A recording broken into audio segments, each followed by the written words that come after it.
नमस्कार मित्रों, Madhav studio Rampur live YouTube channel में आपका हार्दिक स्वागत है।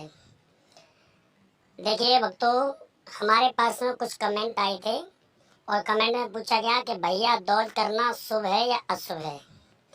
भैया दौज के बारे में पूरी जानकारी दें। भैया दौज क्यों मनाते हैं, आइए तो इसी टॉपिक पर लेके चलते हैं कि भैया दौज क्यों मनाते हैं और भैया दौज करना शुभ है या अशुभ है। आपका भाई, आपका मित्र, आपका दोस्त माधव चतन शास्त्री, ये ग्राम हजारा, जिला रामपुर, उत्तर प्रदेश से। देखिए भैया दौज वैसे तो बताया गया है कि भैया दौज नहीं बल्कि ये भैया दोष होता है, क्योंकि कुछ पौराणिक कथाओं से मिलता है कि जिस समय पांचों पांडवों को जो 12 साल का वनवास और 1 साल का अज्ञातवास लगा था, तो पांचों पांडवों ने 12 साल का वनवास कौंडिन्य वन में काटा और 1 साल का अज्ञातवास विराटपुरी में राजा कमलनैन के यहाँ पर काटा था।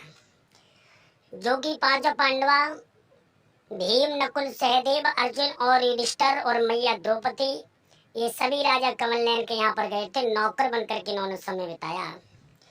तो विराटपुरी के रहने वाले महाराज कमलनैन, जिनका साला था जिसका नाम था कीचक, ये कीचक जो है अपनी बहन के यहाँ पर दौज खाने के लिए आता था।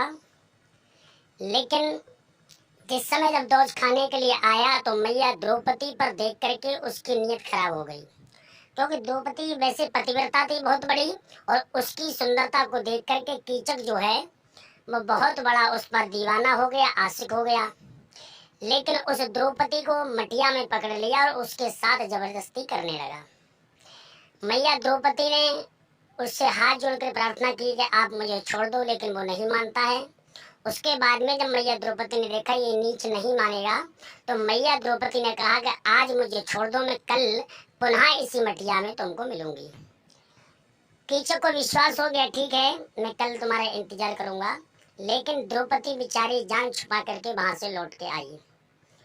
तो उसने पांचों पांडवों में से, जैसे भीम, नकुल, सहदेव, अर्जुन और युधिष्ठिर से कहा कि मेरे साथ में कीचक ने बदतमीजी की है और मेरे ऊपर गलत दृष्टि का प्रयोग किया है, और मैं वायदा करके आई हूँ कि कल इसी मटिया में मिलूंगी, और अगर मैं नहीं गई तो वो हमें मार देगा।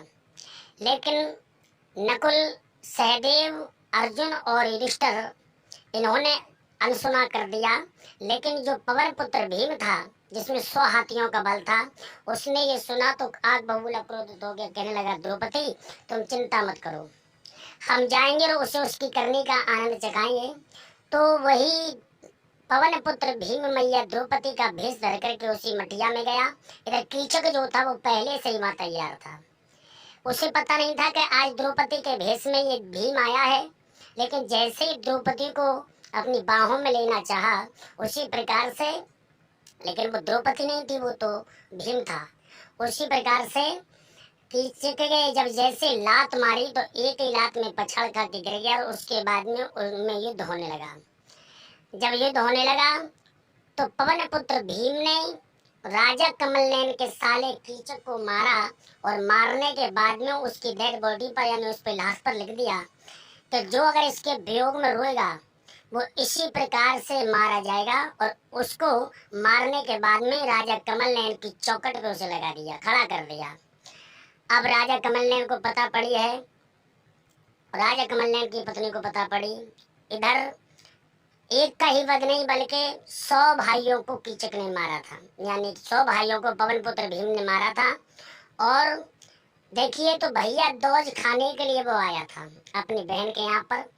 तो भैया दौज ये पहले से भी खाने आता था, लेकिन भैया दौज जो है वो दोष में बदल गई, क्योंकि अगर वो दौज खाने के लिए नहीं आता तो द्रौपदी पर बुरी नियत नहीं पड़ती, और जब द्रौपदी पे बुरी नियत नहीं पड़ती तो कीचक इस प्रकार नहीं मारा जाता। और यहाँ तक कि नहीं, कीचक के और भी भाई पवन पुत्र भीम ने मारे थे। तो भैया दौज जो है भैया दोष में बदल गई। आपसे मेरी विनम्र निवेदन है बहनों से, ऑडियो थोड़ा बड़ा होने जा रहा है, कि भैया दौज करना ये बिल्कुल भी अशुभ है। भैया दौज नहीं बल्कि भैया दोष होता है। जो बहनें अगर अपने भाइयों का तिलक करती हैं, देखिए बहन भैया का तिलक कभी ना करे, भैया अपनी बहन का तिलक कर सकता है। अगर पहली बात तो दौज ना करें तो बेहतर है, और दौज अगर करती हैं तो केवल गोले पर ही तिलक करना चाहिए, भाइयों के तिलक नहीं करना चाहिए। भाई अपनी बहन का तिलक कर सकता है, लेकिन बहन भाई का तिलक नहीं कर सकती है, क्योंकि पत्नी जो है वो पति का तिलक करती है। तो इसका मतलब तो ये है कि हर बहन अपने भाई को क्या पति के समान मानती हैं, क्योंकि घर में जो बहन होती है वो लक्ष्मी और देवी की समान हुआ करती है।